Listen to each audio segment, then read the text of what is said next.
Exams बहुत नजदीक है और अब पता होना बहुत जरूरी है कि वो इंपॉर्टेंट टॉपिक्स, वो इंपॉर्टेंट यूनिट्स कौन सी है जिसपे हमें सबसे ज्यादा फोकस करना है। तो चलिए स्टूडेंट्स, आज हम लोग इसी के बारे में बात करते हैं। तो यहाँ पर स्टूडेंट्स, जैसे कि आप देख सकते हो, मैंने यहाँ पर एक ओवरऑल जो सबसे ज्यादा इंपॉर्टेंट यूनिट रहती है, अगर हम लोग आपके जो प्रीवियस पेपर आपके अभी तक हुए हैं स्टूडेंट्स, उसमें अगर मैं 4 सबसे इंपॉर्टेंट यूनिट्स की बात करूं तो वो रहती है students molecular biology, plant physiology, ecology and cell signalling. मतलब ये 4 ऐसी यूनिट्स हैं जिनसे आपको ज्यादा मात्रा में क्वेश्चंस देखने को मिल जाएंगे। अब स्टूडेंट्स, हम लोग जरा बात करते हैं पार्ट बी की। ये तो मैंने आपको ओवरऑल एक ओवरव्यू दे दिया है कि इन 4 यूनिट्स को आप बिल्कुल भी छोड़ने का नहीं सोचेंगे। पार्ट बी के अगर बारे में बात करें स्टूडेंट्स, तो ये पार्ट जो रहता है, इसमें तुम्हारे memory based, direct factual based questions आते हैं। तो आपको इनमें अगर स्कोर अच्छा करना है पार्ट बी सेक्शन में, तो किन यूनिट्स पर आपको ज्यादा ध्यान देना है? तो थोड़ा सा लिस्ट लंबी है, पर ध्यान रखेंगे स्टूडेंट्स, डायरेक्ट क्वेश्चन बनते हैं।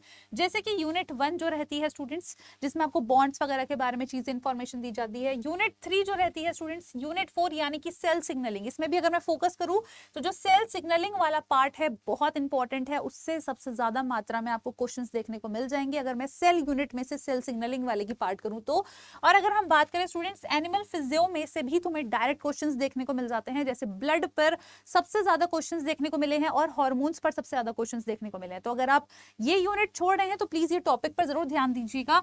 यूनिट 8 में जो स्टूडेंट्स जेनेटिक्स पर सीधा सीधा तुम्हारा प्रोबेबिलिटी बेस्ड क्वेश्चंस बन जाते हैं, या सीधा तुमसे पूछ लेगा कि किस तरीके का डिसऑर्डर है, यहां पर आपको ध्यान देना है। और अगर माइक्रोबियल जेनेटिक्स से क्वेश्चन आ रहा है बेटा, तो उसको छोड़ना नहीं, क्योंकि बहुत आसान होता है उसे सॉल्व करना। नेक्स्ट अगर मैं बात करूं यूनिट 9 डाइवर्सिटी, अगर अभी भी तुमने डाइवर्सिटी नहीं पढ़ा है और अगर तुम उसमें से कुछ चुनिंदा टॉपिक पढ़ना चाहते हो, तो बेटा कनेक्टिंग लिंक्स, लार्वा, क्लासिफिकेशन के कुछ की पॉइंट्स, किस टाइप के स्केल्स रहते हैं, ये आप थोड़े बहुत पॉइंट्स देख सकते हैं। नेक्स्ट अगर मैं बात करूं unit 10 ecology and applied ecology, बेटा इससे मोस्ट ऑफन क्वेश्चंस बन रहे हैं। और अगर आपके जो बेसिक्स हैं वो भी कमजोर हैं, यानी कि स्टार्टिंग की यूनिट्स आपकी वीक हैं और आप सिर्फ फोकस कर रहे हैं ऐसी यूनिट्स पर जिसमें आपको ज्यादा डेप्थ में जाने की जरूरत नहीं है, फैक्चुअल चीजों पर ज्यादा आप रिलायबल हैं, तो बिल्कुल आप इकोलॉजी जैसी यूनिट को फोकस कर सकते हैं। इवोल्यूशन अगर मैं बात करूं स्टूडेंट्स, इकोलॉजी एंड इवोल्यूशन, इनसे काफी ज्यादा क्वेश्चंस बनते हैं।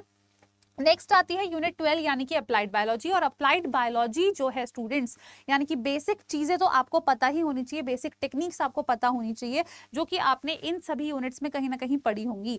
तो आपको यहाँ पे स्टूडेंट्स ध्यान रखना है, जैसे पीसीआर, एलाइसा, ये सब टेक्निक्स जो रहती हैं, जो आपके पीवाईक्यूज में अगर आपने कभी मैच दी फॉलोइंग में क्वेश्चन पढ़े हैं, तो उनकी टेक्निक्स के बारे में जो एप्लीकेशन रहता है वो सब आपको बच्चे पता होना चाहिए। तो आपको इन क्वेश्चन पर या इन पॉइंटर्स पर ज्यादा ध्यान देना है। और ये यूनिट्स जो मैंने आपको बताई है पार्ट बी के लिए बताई हैं, ओवरऑल यूनिट्स जिन पर आप फोकस करना चाहते हैं, आपके सामने 4 मेजर यूनिट्स मैंने मेंशन करी है। अगर हम एनालिसिस की बात करें स्टूडेंट्स, तो एनालिसिस के हिसाब से आपके जो जून 24 में जो एग्जामिनेशन हुआ था, उसमें यूनिट 1 में से मैक्सिमम क्वेश्चंस, यूनिट 3 में से आपको देखने को मिले थे। 6, 7 में लगभग बराबर प्लांट एनिमल वाला रहता है स्टूडेंट्स। यूनिट 8 में से 10 क्वेश्चन एंड यूनिट 11 में से 10 क्वेश्चन, यानी कि इवोल्यूशन तुम्हारा इंपॉर्टेंट है, बहुत इंपॉर्टेंट है। तो अगर स्टूडेंट्स तुम अपना टारगेट कर रहे हो ये वाला एग्जामिनेशन और चाहते हो अच्छा स्कोर कर पाओ एंड टाइम पर भी, तो इन टॉपिक्स पर ज्यादा फोकस कर लेना। आई होप ये वीडियो आप सभी स्टूडेंट्स के लिए यूजफुल रही होगी। इसी तरह की अपडेटेड इन्फॉर्मेशन के लिए CSI Net Adda 24/7 को जरूर सब्सक्राइब करिएगा। Thank you so much.